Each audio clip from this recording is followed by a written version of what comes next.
Should you use 32-bit float to record everything that you're doing, like maybe your band's rehearsal or a grand piano or a lecture from your professor or even a documentary? That's what we're going to talk about today. Friends, I'm Rob with Robert Hand Photography. You know me, I talk about these recorders and task cams and cameras and guitars and guns and all kinds of things. I do that all the time. But today we're talking about 32-bit float recording because I think you're falling for the hype. And that's okay. That's what I'm here to share with you. 32-bit float is more of a buzzword than it does anything real for you. There's only a few situations that it will actually help you. Now, I know some of you out there are mad on the keyboard because you think 32-bit everything. Go ahead, buy it, drink the Kool-Aid, eat the cornflakes, eat the pop, do all that stuff. But let me share with you, after the past couple of years of having 32-bit float on the Tascam Portacapture X8, and I got mine about a month early, I ordered it and it just happened to come in. After all the time of having this, I've only needed to use 32-bit float about 3 times. All of those times when I needed to have audio come out perfect that was not monitored by a human or able to be set by myself where I was unsure of the location. Each one of those times had to do when I needed to mic up a DJ from their auxiliary out and I couldn't monitor to do something and I had to walk away for hours at a time. That's when 32-bit float helps. 32-bit float does not help you if you just need a microphone on top of a camera. And here's why.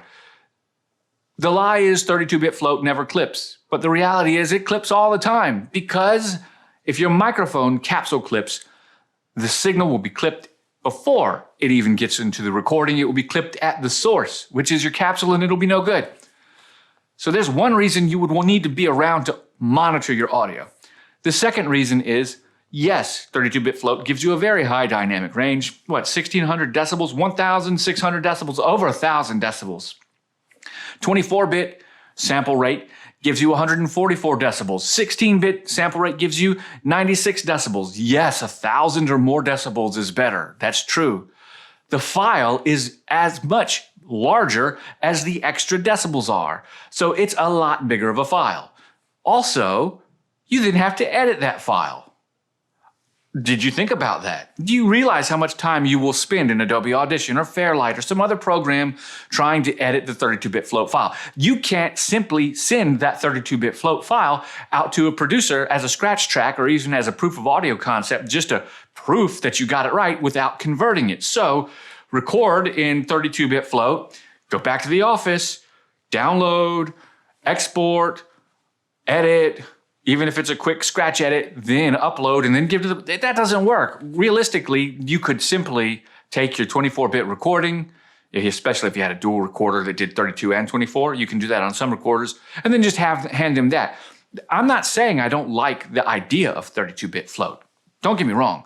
What I'm saying is you don't know what 32-bit float does, and the companies, Zoom specifically, has got you to believe that 32-bit float is just where it's at. For example, I really like the Zoom H1N. I have liked it since the original H1. This is a great recorder. The new H1E is a good recorder. I won't say great, and I'll only say good for this reason. It only records in 32-bit float.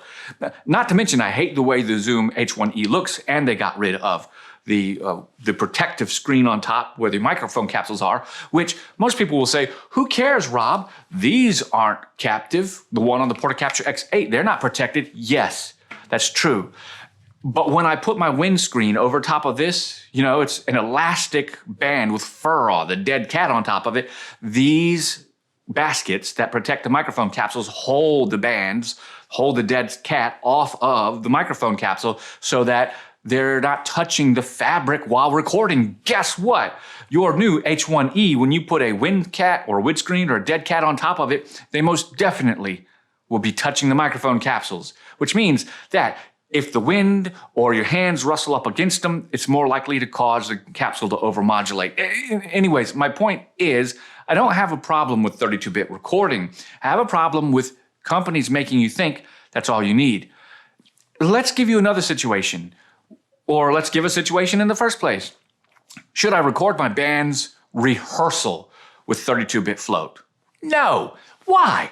Why in the world would you record the rehearsal with 32-bit float? Let's say you have a 2-hour-long rehearsal where you've got 10 tracks that you play. maybe 15. You just do a bunch of stuff. So you hit record on your 32-bit float recorder and it begins recording. Now, space is cheap, right? But it gives you a 10 gigabyte file from that audio recording for 2 hours, maybe 15 gigabytes. It gives you this big file. Great. What can you do with that? You're not going to put that on your phone and listen to it. I mean, think about this. This is an audio file we're talking about. You're not going to put that on your phone. You're not going to upload it to your Google Drive so that you can send a link for someone to download and play, because Google Drive doesn't recognize a 32-bit float audio file. It just doesn't do it. Same thing with Dropbox. Those aren't happening. Okay, will it go into Apple Music? No. Apple Music, it won't play your 32-bit float file even if you sync it across your devices, because it's the wrong format. So then, what do you need to do? You need to take it into, in my case, Adobe Audition. Right? In Audition, you can actually access the full 32-bit float. Now, we're already in 2 or 3 steps into this just from your band rehearsal. Let me finish this concept real quick. It is true, Adobe Premiere Pro will accept a 32-bit float file and give you the waveforms. But if you look at the waveforms, you'll notice that they clip. The 32-bit float's not supposed to do that. Why do they clip? On the Zoom recorders, when you're recording 32-bit float, you're actually recording just one file, and then it's creating this extra data, like this ERI or XRI data, which tells a device that can read that extra data what level to play that data at. It's a proxy, right?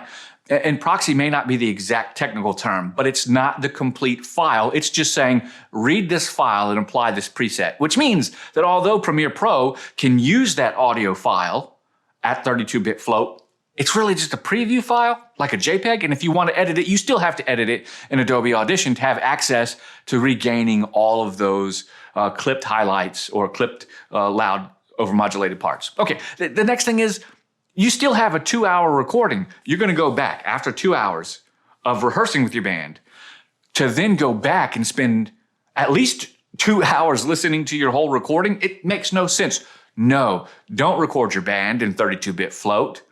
However, if you are producing and it's not a rehearsal and you're now actually doing your proper music and you're producing this and you're in the studio, whether your studio is your home or whatever else, then yes, record in 32-bit float just in case, right? So if it's a rehearsal, it's scratch, it's not that important for your band, no big deal, right? Just record it, makes it easy. Any editor, people can listen to it, you can handle. If it's something that you're doing for production, yes, a higher value would be better.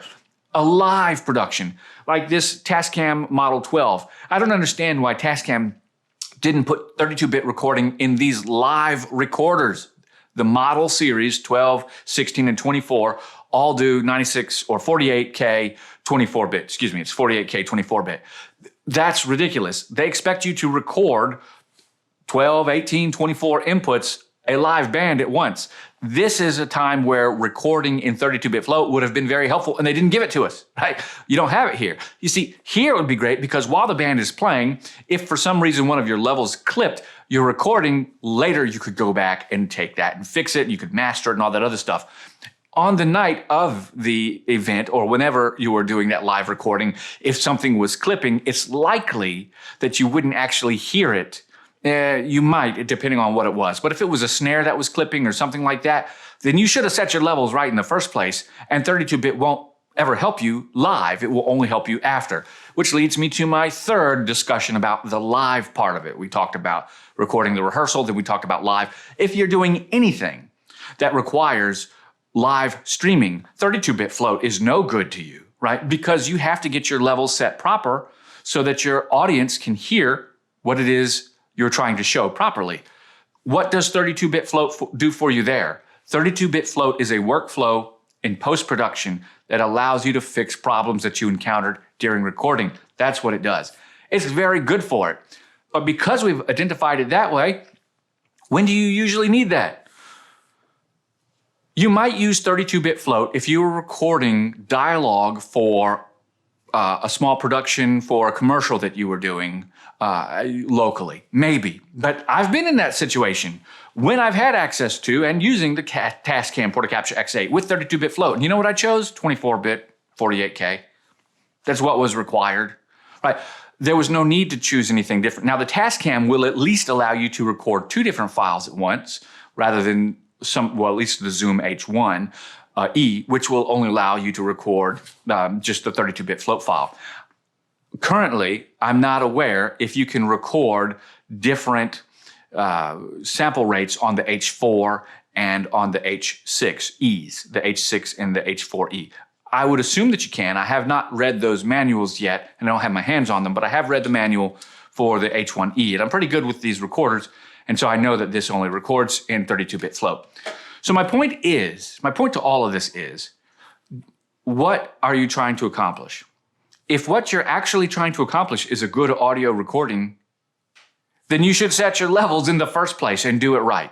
Not only will you become a better sound engineer just by learning how to use your equipment properly, but you will also then understand the workflow differences between 32-bit and 24-bit or 16-bit. And you will then begin to understand what things impact the type of recording, how long you're going to record, what that file looks like, the type of post-production that comes afterwards, etc. There's a lot that goes into it. But buying a new piece of gear because of the buzzword technology won't make you a better engineer. It won't make you a better sound tech. It won't make you a better audio dude or dudette, right? It will just make you the guy with the shiny equipment. There is nothing wrong with that. I'm all about the equipment to get the job done, but use the tool the equipment provides and make the choice rather than relying on companies to give you the hype.